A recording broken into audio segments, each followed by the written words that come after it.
Assalamualaikum warahmatullahi wabarakatuh. Bismillahirrahmanirrahim. Alhamdulillahi rabbil alamin. Wabihi nasta'inu ala umurid dunya waddin. Wassalatu wassalamu ala ashrafil anbiya'i wal mursalin. Sayyidina Muhammadin wa ala alihi wa sahbihi ajma'in. Allahumma fakihna fid din wa 'allimna at-ta'wil amma ba'du. Bismillahirrahmanirrahim. Mari sekarang kita melanjutkan ngaji kitab Al-Khulasah fi Usulil Fiqhi yang ditulis oleh Asy-Syaikh Muhammad Hasan itu. Sekarang kita akan melanjutkan pembahasan tentang al-adillah al-mukhtalaf fiha, yaitu sumber-sumber hukum yang diperselisihkan di kalangan para ulama. Al-adillah al-mukhtalaf fiha ini banyak macamnya. Namun, yang dijelaskan oleh musannif di dalam kitab ini hanya ada 3. Yang pertama adalah istishab, yang kedua adalah qaulus sahabi, yang ketiga adalah al-aslu fil asya. Istishab ini sudah dijelaskan. Khusus untuk istishab, istishab ini dijadikan sumber hukum oleh kalangan Syafi'iyah, Malikiyah, dan Hanafiyah. Namun, tidak dijadikan sebagai sumber hukum oleh kalangan Hanabilah. Karena itu, istishab ini disebut sebagai bagian dari al-adillah al-mukhtalaf fiha. Karena ada sebagian kalangan ulama yang menjadikan sebagai hujjah atau sumber hukum, ada sebagian ulama yang tidak menjadikan sebagai hujjah atau sumber hukum. Sekarang kita masuk pada pembahasan tentang qaulus sahabi. Nah, qaulus sahabi ini termasuk bagian dari al-adillah al-mukhtalaf fiha.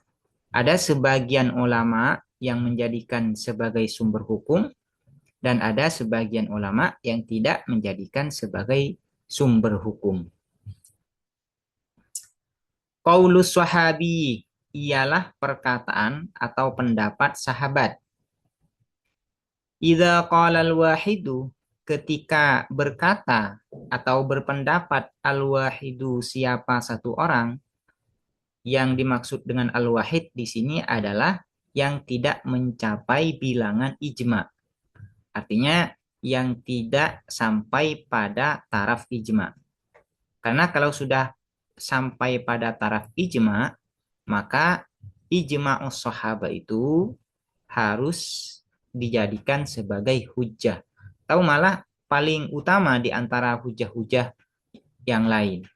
Daripada ijma'ut tabi'in atau ijma'ul mujtahidin selain sahabat, maka ijma'us sahabat ini adalah level yang paling tinggi di antara ijma'-ijma' yang lain. Idza qala al-wahidu, ketika berkata atau berpendapat al-wahidu siapa satu orang, minas sahabati dari kalangan sahabat, qaulan dengan suatu pendapat atau suatu perkataan, au afta atau berfatwa siapa al-wahid bifatwa dengan suatu fatwa, fa imma maka ada kalanya ayyakuna ada liqaulihi ialah bagi perkataan al-wahid hadza yang ini majalun apa majal. Majal ini yaitu wilayah fil ijtihadi di dalam ijtihad, aula yakunu atau tidak ada apa majal. Artinya ketika ada seorang sahabat berpendapat atau berfatwa, maka fatwanya ini ada kalanya berkaitan dengan persoalan ijtihad dan ada kalanya tidak berkaitan dengan persoalan ijtihad. Ini ada 2 kemungkinan. Ada yang berkaitan dengan persoalan ijtihad dan ada yang tidak berkaitan dengan persoalan ijtihad. Fa illam yakun lahu majalun fil ijtihadi. Fa illam yakun maka apabila tidak ada lahu ialah bagi qaulil wahid majalun apa wilayah fil ijtihadi di dalam ijtihad fa innahu maka sesungguhnya apa qaulihi yakunu ialah ada apa qaulihi hujjatan ialah hujjah ala ghairihi atas lainnya al wahid ala ghairihi atas lainnya al wahid lianna karena sesungguhnya siapa kita na'lamu ialah mengetahui siapa kita annahu bahwa sesungguhnya siapa al-wahid ya annahu sesungguhnya siapa al-wahid lam yakulhu ialah tidak berkata siapa al-wahid hu terhadap qaulihi hu terhadap qaul illa an tawaqqufin kecuali dari bergantung pada dalil atau bergantung kepada petunjuk dari Nabi. Jika pendapat seorang sahabat itu tidak berkaitan dengan persoalan ijtihad, misalnya yang berkaitan dengan hal-hal yang gaib atau berkaitan dengan suatu ibadah, maka pendapat sahabat ini menjadi hujjah kepada yang lain, baik kepada sahabat maupun kepada selain sahabat. Kenapa? Jika seorang sahabat berpendapat yang tidak ada kaitan dengan persoalan ijtihad menjadi hujjah kepada yang lain, karena dia pasti berpendapat demikian karena mendapatkan petunjuk dari Nabi. Kalau tidak ada kaitan dengan persoalan ijtihad, maka dia tidak akan mengatakan berpendapat seperti itu kecuali dia mendapatkan petunjuk atau mendapatkan arahan dari Nabi Shallallahu Alaihi Wasallam. Ini yang disebut dengan antawakufin.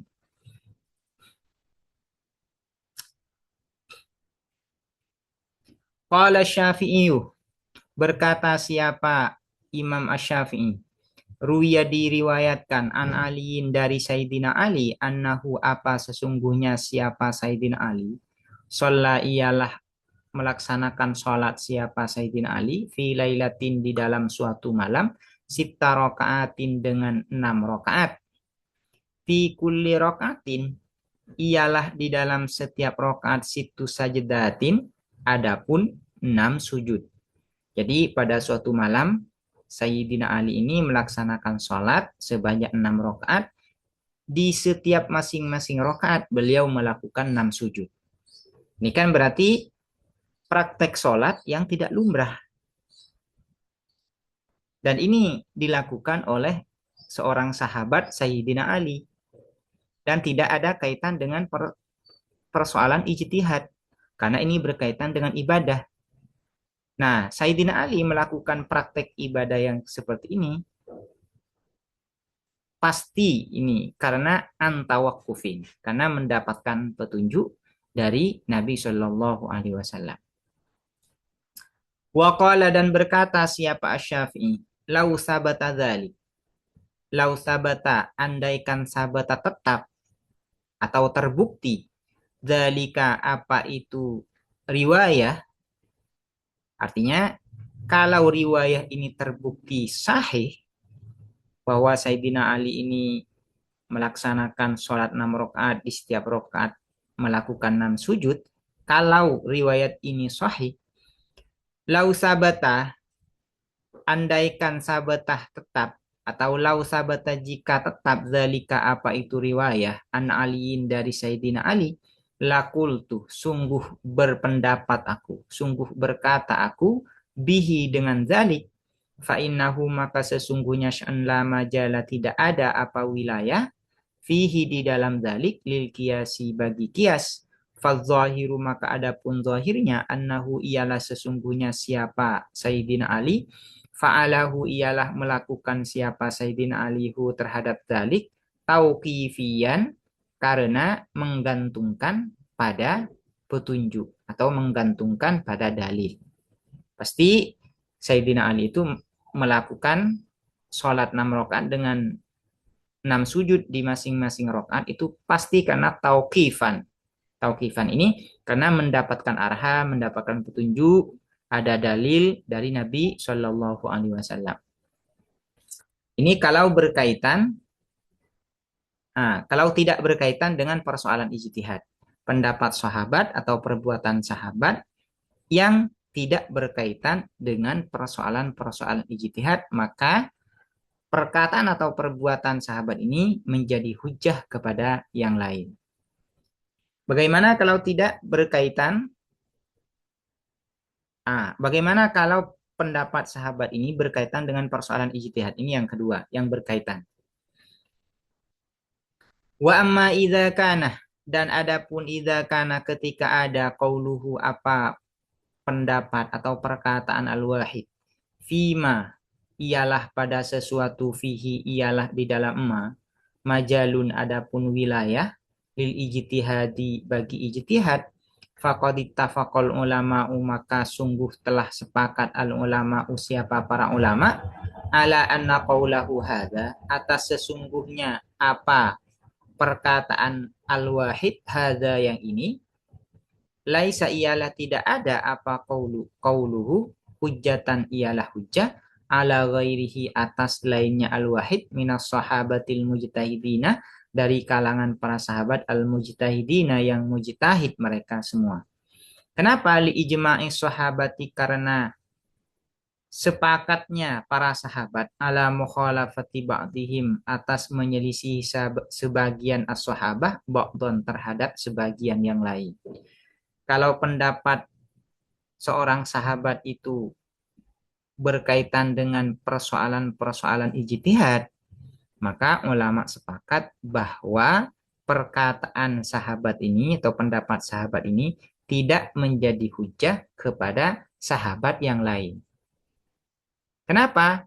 Karena di antara para sahabat itu sudah terjadi ijma bahwa mereka berbeda pendapat satu dengan yang lain.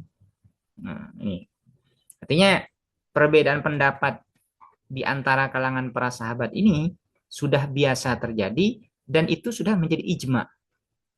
Nah, ini ya, di kalangan para sahabat itu. Nah, ini tidak menjadi hujah kepada sahabat yang lain. Nah, bagaimana kalau kepada selain sahabat? Apakah pendapat seorang sahabat itu menjadi hujah kepada selain para sahabat? Wa amma bin nisbati dan adapun bin nisbati dengan berkaitan li ghairi sahabati terhadap selain para sahabat faqad ikhtulifa maka sungguh telah diperselisihkan fihi apa di dalam ghairi sahabah. Kalau kaitannya dengan selain para sahabat, maka ini terjadi perbedaan pendapat di kalangan para ulama. Apakah pendapat seorang sahabat itu menjadi hujah atau tidak? Wasahihu dan adapun pendapat yang sahih alladzi yang alaihi ialah atas alladzi asy-Syafi'i adapun Imam Syafi'i wa ashabu dan ashabu Syafi'i wa jumhurul usulina dan mayoritas ulama usul annahu ialah sesungguhnya apa qauluhu ialah sesungguhnya apa qauluhu laisa ialah tidak ada apa qauluhu bihujjatin ialah hujjah ala ghairihi atas lainnya al-wahid minal mujtahidina dari para ulama mujtahid. Yang dimaksud adalah para ulama mujtahid. Baik dari kalangan tabi'in, tabi'in atau yang lain selain sahabat. Nah, kalau menurut pendapat Imam Syafi'i, pendapat seorang sahabat itu tidak menjadi hujjah kepada yang lain. Artinya kepada yang lain ini selain para sahabat. Kalau kepada sahabat ini sudah disepakati, ya, sudah disepakati bahwa tidak menjadi hujjah. Nah, kepada para tabiin dan setelah tabiin, menurut pendapat yang sahih yang dipegang oleh Imam Syafi'i, pendapat seorang sahabat itu tidak menjadi hujjah. Wa min ibarati Syafi'i dan ialah di antara ungkapan-ungkapan Imam Asy-Syafi'i al-masyhurati yang populer fi hadza di dalam ini, maksudnya fi hadza ini annahu laisa bihujjah, atau fi hadza di dalam kaunu qaulil wahid laisa bihujjah, atau kembali ke ini ya, annahu laisa bihujjah, fi hadza di dalam ini annahu laisa bihujjah, qauluhu adapun perkataan Asy-Syafi'i, hum rijalun, hum adapun mereka para sahabat, rijalun ialah laki-laki, wa nahnu dan adapun kita, rijalun adalah laki-laki. Para sahabat itu ya rijal, kami juga rijal. Kalau mereka bisa berpendapat, maka kami juga bisa berpendapat, gitu ya. Kaifa bagaimana akhudhu mengambil aku biqauliman, enggak ada hak dhamirnya ini ya. Kaifa bagaimana akhudhu mengambil aku biqauliman dengan perkataan orang, lau hajatuhu andaikan mendebat aku atau membantah aku terhadap man, la hajatuhu maka sungguh mengalahkan aku terhadap man. Ini adalah perkataan Imam Asy-Syafi'i. Wa qad istamala dan sungguh telah menggunakan kathirun siapa banyak orang, mimman dari orang, la ilma yang tidak ada apa pengetahuan indahu di sisi man, hadhil kalimata terhadap kalimat ini, fi ghairi maudhiha di selain tempatnya hadhil kalimah. Artinya perkataan Imam Syafi'i ini banyak disalahgunakan oleh orang-orang yang tidak berilmu. Kalau orang yang berilmu seperti Imam Syafi'i mengatakan hum rijalun wa nahnu rijal, ini pantas. Memang kalau orang yang tidak berilmu ya tidak pantas.